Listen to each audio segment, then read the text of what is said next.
Bismillahirrahmanirrahim. Alhamdulillahirrabbilalamin. Wassalatu wassalamu ala ashrafil anbiya'i wal mursalin wa ala alihi wa sahbihi ajma'in.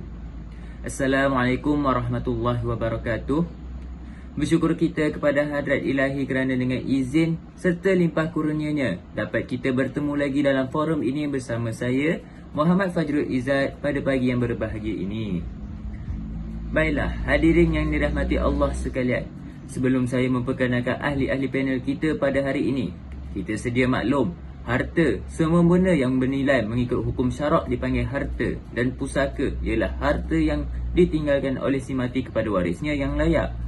Jadinya, harta pusaka ini adalah harta yang dimiliki oleh waris si mati yang terdiri daripada 5 golongan, iaitu ibu si mati, bapa si mati, pasangan si mati, anak perempuan si mati dan anak lelaki si mati. 5 golongan tersebut merupakan waris utama yang akan mendapat harta si mati. Tanpa melengahkan masa, saya akan memperkenalkan ahli-ahli panel kita pada hari ini. Ahli panel yang pertama iaitu Dr. Shazanul Amalin yang merupakan pensyarah ilmu fiqh di Universiti Islam Malaysia. Seterusnya, ahli panel kedua, Saudari Profesor Sofia yang menjandang sebagai penasihat daripada pengurusan harta pusaka di Jabatan Agama Islam Selangor. Sebelum saya menyimpang dengan lebih jauh, soalan saya pada panel pertama, baiklah Dr. Syazah, terangkan sedikit sebanyak tentang pengurusan harta pusaka. Bismillahirrahmanirrahim. Alhamdulillahirrabbilalamin. Wassalatu wassalamu ala ashrafil anbiya'i wal mursalin wa ala ahlihi wa sahbihi ajma'in. Assalamualaikum warahmatullahi ta'ala wabarakatuh. Dan terima kasih kepada saudara Fajrul Izzat atas soalan berikut. Okey, baiklah, tadi saudara Fajrul Izzat ada menerangkan sedikit mengenai maksud harta pusaka. Jadi di sini saya akan mengupas dengan lebih lanjut mengenai pengurusan harta pusaka. Bagaimana kita nak uruskan harta pusaka tersebut. Okey. Firman Allah Subhanahu Wa Taala dalam surah Ar-Rahman ayat 26, kullu man 'alaiha fan, yang bermaksud setiap apa yang ada di muka bumi ini akan binasa. Okey. Daripada ayat ni kita ketahui bahawa kehidupan kita di muka bumi ini hanyalah sementara. Semasa kita hidup, kita memiliki kuasa penuh untuk memperolehi, memiliki dan membelanjakan harta kita. Namun, adakah kita sedar apabila nyawa kita dicabut oleh Allah Subhanahu Wa Taala, ke manakah harta itu? Ke mana harta kita? Dan di manakah kedudukan ahli waris kita atau orang yang berhak ke atas harta kita itu? Baiklah. Menyentuh tentang pengurusan harta pusaka ya. Harta pusaka ialah suatu harta atau manfaat yang dimiliki semasa hayat seseorang itu, dan apabila ia telah pergi maka harta itu menjadi hak milik ahli waris atau kerabat yang berhak memiliki harta tersebut menurut ketetapan syarak. Dari itu, apa yang sewajarnya kita lakukan semasa hayat kita terhadap harta itu. Okay, mungkin ada sebahagian harta yang boleh kita hibahkan atau kita hadiahkan kepada mereka yang kita rasa berhak untuk mendapat hadiah tersebut. Atau mungkin kita lihat ada harta yang lebih daripada keperluan kita dan juga generasi kita yang akan datang yang boleh kita wakafkan dan manfaatnya berterusan kepada kita. Atau juga mungkin ada harta kita itu yang wajar kita wasiatkan kepada individu-individu tertentu. Dan andai kata harta yang kita wasiatkan tu masih lagi berlebihan dan menjadi pusaka, adakah waris kita mempunyai kelayakan atau pengetahuan untuk menguruskan harta tersebut sehingga ke tahap pengagihan yang boleh dimanfaatkan oleh mereka? Jadi, tuan-tuan dan puan-puan sekalian, di sini kita lihat seandainya mereka waris-waris itu mampu untuk menguruskan harta pusaka tersebut, alhamdulillah. Tapi andai kata mereka tidak mampu atas faktor contohnya usia atau masih kecil atau mempunyai kelihatan-kelihatan tertentu, maka sewajarnya kita melihat siapa yang boleh kita amanahkan untuk mengurus dan mentadbir harta itu. Di sini kita lihat kita boleh melantik contohnya majlis agama Islam sebagai wasi selepas kematian kita. Kita juga boleh pergi ke entiti-entiti swasta seperti As-Solihin Trustee dan sebagainya. Serta boleh juga kita melantik mana-mana peguam syari'i bagi mengurus tadbir hal-hal berkaitan harta pusaka itu. Okay. Dengan itu, mereka boleh bertindak sebagai wasi bagi mentadbir urus harta kita, harta yang kita tinggalkan, seterusnya dapat diagihkan kepada ahli waris yang layak menerima harta pusaka tersebut. Ingat bahawa kita meninggalkan ahli waris dalam keadaan cukup segala-galanya adalah lebih baik daripada meninggalkan mereka dalam keadaan meminta-minta daripada orang lain. Itulah mafhum sabda Rasulullah sallallahu alaihi wasallam. Jadi, kerana itulah pentingnya pengurusan harta pusaka seperti mana yang ditetapkan oleh syarak bagi kemaslahatan umat Islam. Terima kasih Dr. Syazah atas penerangan tersebut.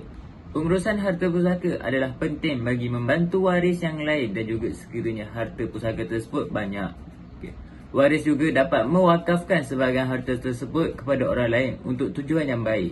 Hal ini merupakan satu perbuatan yang akan mendatangkan pahala yang berpanjangan kepada si mati.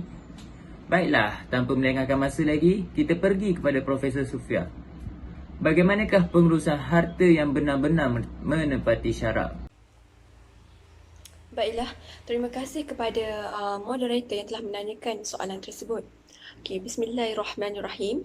Allah Subhanahu Wa Taala berfirman dalam Al-Quranul Karim, surah Luqman ayat 20 yang bermaksud, tidakkah kamu perhatikan sesungguhnya Allah telah memudahkan untuk kepentinganmu apa yang ada di langit dan apa yang ada di bumi dan menyempurnakan untukmu nikmatnya lahir dan batin. Jadi, di sini kita ingin kupaskan bahawa Islam meletakkan harta sebagai salah satu keperluan asasi di dalam kehidupan manusia. Bagi memenuhi tuntutan tersebut, Islam telah menyediakan beberapa sistem yang dapat merealisasikan kenyataan itu dengan baik dan berkesan. Antaranya ialah sistem pengurusan dan pentadbiran harta. Jadi, Islam mengambil sikap yang jelas dan terbuka dalam soal pengurusan harta dengan berdasarkan nilai dan objektif untuk kebaikan dunia dan akhirat, sekaligus dapat menghindarkan segala keburukan dan kemudaratan. Harta merupakan salah satu keperluan asas dalam kehidupan manusia. Allah Subhanahu Wa Taala telah menyediakan harta untuk menjamin kepentingan manusia supaya boleh hidup dengan baik dan sempurna di atas muka bumi ini. Harta yang diciptakan sebagai alat untuk kehidupan tidak seharusnya diselewengkan oleh pemiliknya atau sesiapa sahaja. Ia merupakan satu pertembungan dengan landasan yang telah ditetapkan oleh syarak. Justru itu, Al-Quran mencela sifat kedekut, bakhil, membazir, boros, mementingkan diri sendiri, tidak mengeluarkan zakat, memiliki maupun membelajarkan harta dengan secara yang haram. Jadi, kita sebagai manusia yang hidup di atas muka bumi Allah, yang Allah bagi kita pinjamkan harta, Allah bagi pinjam oksigen, Allah bagi pinjam tempat tinggal, Allah bagi pinjam harta. Jadi kita tidak bolehlah kedekut untuk mengeluarkan harta kita ke atas jalan Allah. Jadi pengurusan harta yang benar-benar menepati syarak amat diperlukan untuk menjamin perkara-perkara tersebut, iaitu untuk memastikan harta beredar dan bergerak di dalam berbagai-bagai sektor kehidupan sehingga memungkinkan pengembangan harta tersebut dan penggunaannya secara meluas dan menyeluruh mengikut garis panduan syarak. Dan selain itu, ia juga memberikan galakan kepada muamalah kehartaan hingga dapat memperluaskan satu skop peredaran harta dan kekayaan sehingga dapat dinikmati oleh semua lapisan masyarakat secara adil. Dan ia juga dapat apabila kita menguruskan harta kita dengan menepati syarak, ia juga dapat mencari alternatif tertentu bagi berlakunya kesukaran-kesukaran yang boleh melemahkan kegiatan ekonomi seperti kelonggaran untuk tidak menggunakan saksi dalam urusan perniagaan secara terus. Pembekuan atau monopoli harta oleh beberapa pihak tertentu saja adalah suatu keadaan yang ditolak oleh Islam kerana akan menimbulkan berbagai-bagai gejala negatif dan bencana ke atas masyarakat dan negara. Dengan perhatian wajar dari sistem pentadbiran harta menurut Islam, peredaran harta akan berlaku secara sihat dan harmoni. Maka dengan sendirinya, nilai yang ada pada harta itu dapat kita maksimumkan melalui penggunaan terus atau kita ingin melabur. Tapi kita mestilah tahu juga kita melabur menggunakan platform apa. Pelabur kita hendaklah kita hendaklah juga mempunyai ilmu jika kita ingin melabur. Kerana kita dapat lihatlah pada zaman sekarang ni ramai yang melabur, anak-anak muda yang melabur menggunakan platform yang haram. Contohnya macam Forex, OtakFX. Jadi benda tu adalah haram. Jadi kalau kita ingin melabur, kita mestilah mengetahui platform-platform yang halal dan yang menepati syarak. Jadi keadaan ini sudah tentu dapat meningkatkan taraf hidup umat Islam atau negara kita, contohnya negara Malaysia. Jadi antara kepentingan harta untuk akhirat, Islam bukan sahaja meletakkan persoalan harta sebagai salah satu faktor penyumbang kepada kebahagiaan insan di dunia, tetapi ia juga mengaitkan harta dengan sumbangan kebahagiaan insan di akhirat.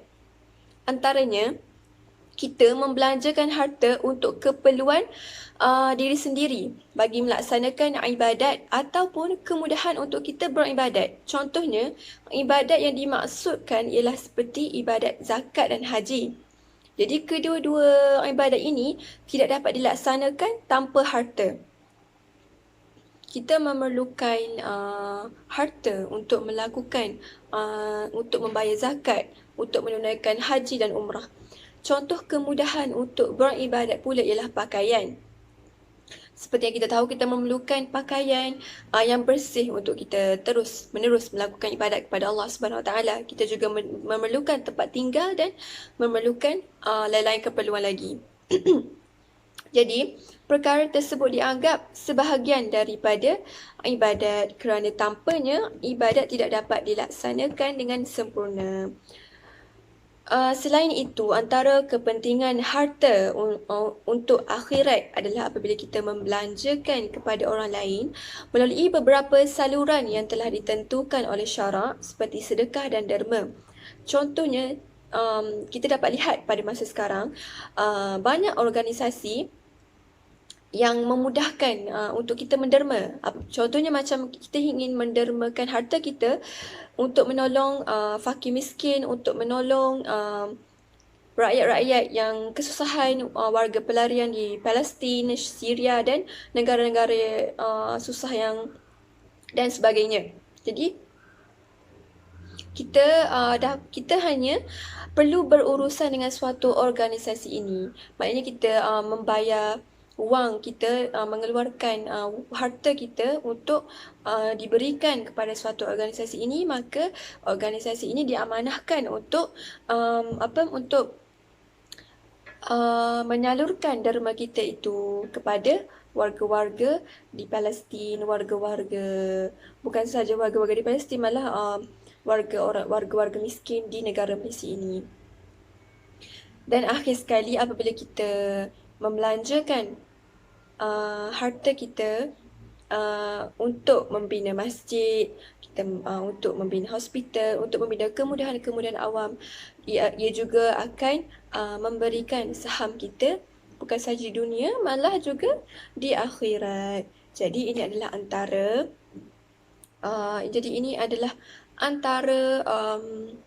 jaminan dan kepentingan harta untuk akhirat.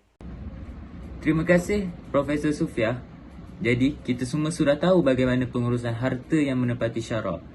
Jadinya, kita tidak perlu takut untuk menguruskan harta dengan pengurusan harta yang betul kerana hal itu telah menepati hukum-hukum syarak yang sebenarnya. Okey. Akan tetapi, dalam pengurusan harta juga timbul pelbagai masalah yang mana mampu menjejaskan institusi Islam. Jadi, bolehkah Dr. Syaza kongsikan permasalahan yang berlaku dalam pengurusan dan pembahagian harta? Baiklah saudara Fajrizat. Okey, dalam kehidupan, kita memang takkan dapat lari daripada masalah. Begitu juga dalam pengurusan harta pusaka, akan timbul permasalahan-permasalahan tertentu.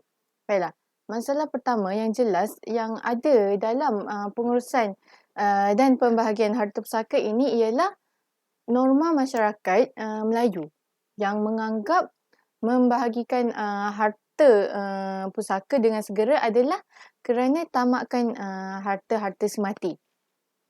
Okey. Seperti mana yang kita tahu, masyarakat Melayu ni terkenal dengan budi bahasa, lemah lembut, tata susila dan kesopanan yang masih menebal. Terutamanya di kawasan-kawasan kampung yang tidak terlampau dicemari dengan pengaruh di bandar. Okay.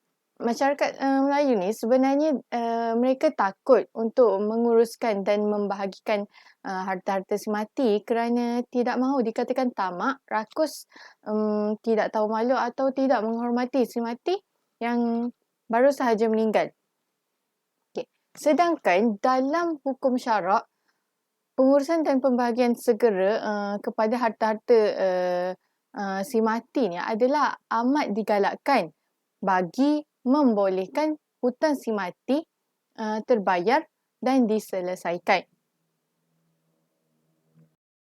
Serta jika ada wasiat yang dibuat oleh beliau, maka dapatlah ianya disempurnakan dengan segera sebelum bahagian-bahagian selebihnya dimiliki oleh waris-waris tersebut. Okey, tu salah satu masalah yang dapat masalah yang jelas yang dapat kita lihat. Macam dalam drama dan sebenarnya di dunia realiti sebenarnya masalah tu juga banyak sangat berlaku. Okey. Okay. Antara permasalahan lain pula ialah masyarakat Islam di Malaysia tidak mempunyai pengetahuan tentang ilmu faraid dan pengurusannya. Okay. Jadi ilmu mengenai faraid juga menjadi salah satu masalah dalam proses pengurusan harta pusaka ni. Okay. Ramai di kalangan masyarakat Melayu dan Islam tidak mempunyai pengetahuan tentang ilmu faraid atas dasar tidak mahu belajar atau hanya mengharapkan golongan-golongan tertentu untuk menguruskan ataupun tidak prihatin akan tuntutan syarak tersebut. Baiklah, berdasarkan hadis riwayat Ibnu Mas'ud, sabda Rasulullah SAW yang bermaksud, pelajarilah Al-Quran dan ajarkanlah ia kepada manusia, dan hendaklah kamu mempelajari ilmu faraid ini serta kamu ajarkan kepada orang ramai. Maka sesungguhnya aku akan mati dan ilmu ini juga akan hilang bersama kematian ahlinya. Dan di waktu itu akan timbul fitnah dan kacau bilau sehingga berlaku perselisihan antara dua orang tentang pembahagian pusaka kedua-duanya itu. Tidak akan bertemu orang yang akan dapat menyelesaikannya. Okey. Masalah kedua ni sebenarnya sama seperti yang telah diterangkan oleh Prof. Sufia. Okay, maksudnya di sini bila tiada orang yang mengamalkan ilmu faraid, maka akan timbul perselisihan pendapat dan menyebabkan kacau bilau atau perpecahan. Maka pelajarilah ilmu berdasarkan Al-Quran dan As-Sunnah serta ijtima' ulama' kerana itulah panduan hidup kita. Terima kasih doktor atas perkongsian masalah tersebut. Betul, kaum Melayu di Malaysia ni terlalu memikirkan pandangan orang lain, sedangkan hal pengurusan harta pusaka tersebut lebih baik dipercepatkan bagi mengelakkan perselisihan faham antara warisi mati. Jadi Profesor Sofia, pada pendapat anda, kenapa kita perlu adil dalam hal kehartaan ini? Apakah jaminan apabila kita adil? Jadi berikan pendapat anda, Profesor. Okey, baiklah. Terima kasih kepada moderator di atas soalan tersebut. Okey, jaminan keadilan dalam berharta. Okey, jadi Islam menjamin keadilan sebenar dalam hal-hal kehartaan. Ia bermaksud meletakkan harta pada kedudukannya yang sebenar sebagaimana asal ia dijadikan dan seperti mana yang diperintahkan oleh Allah Subhanahu Wa Taala. Bagi mencapai tujuan keadilan di dalam perbelanjaan, Islam telah menyediakan beberapa strategi, iaitu kita mestilah berbelanja secara betul dan bertanggungjawab. Kita mestilah menguruskan harta pusaka kita dengan bertanggungjawab. Maksudnya ialah membelanjakan harta mengikut arahan wajib dari syariah, seperti kita menggunakan harta tersebut untuk kita mengeluarkan zakat, membelanjakan untuk diri dan keluarga, dan ataupun kita mengikut arahan yang tidak wajib, seperti kita mengeluarkan harta kita untuk kita bersedekah, untuk kita menderma, untuk kita melayan tetamu dan sebagainya. Jadi melalui strategi perbelanjaan yang betul dan bertanggungjawab ini, maka tugas dan peranan harta telah dilaksanakan dengan adil. Kerana hasil daripada itu, ia telah menampung segala keperluan individu, masyarakat, negara dan umat seluruhnya. Jadi itulah yang kita katakan menjamin keadilan dalam kehartaan. Malah ia juga dapat menyekat sifat bakhil dan menghalang boros dan pembaziran, sebaliknya mendukung kesederhanaan. Al-Quran dan As-Sunnah telah menyerang habis-habisan penyakit kedekut dan membazir harta ini. Sifat kedekut digambarkan sebagai sifat yang dibenci oleh Allah Subhanahu Wa Taala. Seperti yang kita tahu, Allah Subhanahu Wa Taala adalah yang paling maha pemurah. Jadi Allah Subhanahu Wa Taala sangat benci kepada orang yang kedekut. Jadi kita mestilah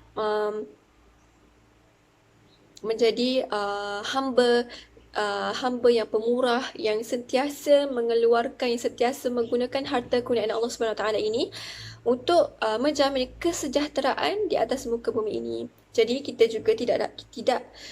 juga tidak boleh membazir, kerana sifat membazir pula digambarkan sifat yang dimiliki oleh saudara kepada syaitan. Malah, punca kepada kehancuran umat juga bermula dari sifat kedekut dan membazir. Jadi melalui strategi kedua ini, pengendalian harta dapat mencapai objektif keadilan kerana konsep kesederhanaan akan menguasai kegiatan ekonomi dalam pengurusan harta. Apabila kesederhanaan dapat direalisasikan dalam kegiatan itu, maka harta dapat berfungsi dengan baik dan dapat dimanfaatkan oleh semua pihak dengan adil dan saksama. Inilah yang dikatakan sebagai keadilan melalui pengurusan harta dalam Islam. Ia juga memfungsikan harta orang kaya untuk keperluan yang diakui oleh syarak seperti keperluan yang mendesak di dalam negara. Menurut Imam Al-Ghazali, harus bagi kerajaan mengambil kadar tertentu dari harta rakyat yang kaya berdasarkan keperluan negara. Misalnya bagi menjaga keamanan rakyat kerana negara mengalami masalah kekurangan wang dalam perbendaharaan atau baitul mal. Namun begitu, ianya mestilah dilakukan dengan adil tanpa tekanan dan kezaliman. Ini bererti jika negara menghadapi bencana kemarau, banjir dan sebagainya sehingga memerlukan bantuan yang besar sedangkan negara tidak mampu menanggung jumlah tersebut, maka di situlah adanya keadilan. Jika harta orang kaya difungsikan untuk mengatasi penderitaan orang ramai. Jadi maksudnya di sini kita ambil harta orang-orang kaya untuk kita berikan kepada orang-orang yang lebih memerlukan.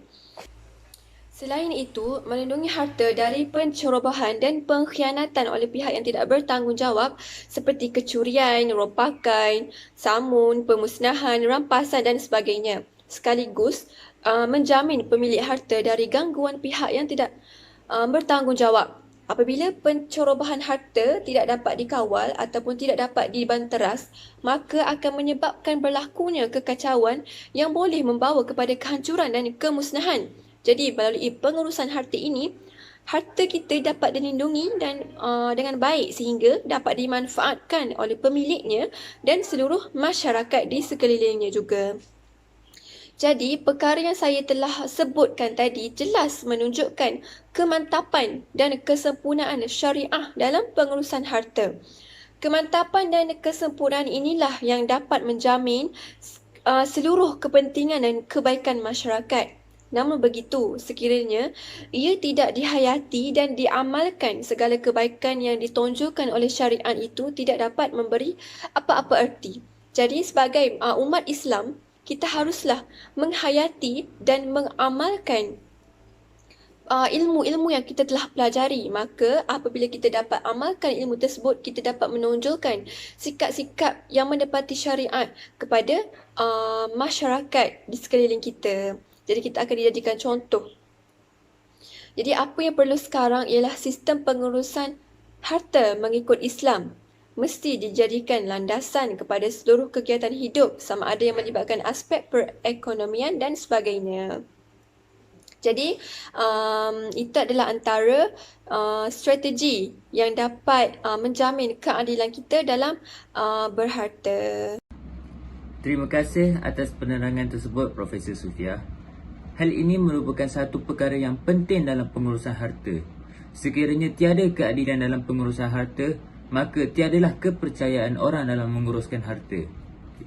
Jadi, sidang pendengar, ingin saya menasihati kita semua agar mengambil peduli tentang harta kita semasa kita hidup dan selepas kematian kita, agar ia dapat terus dimanfaatkan.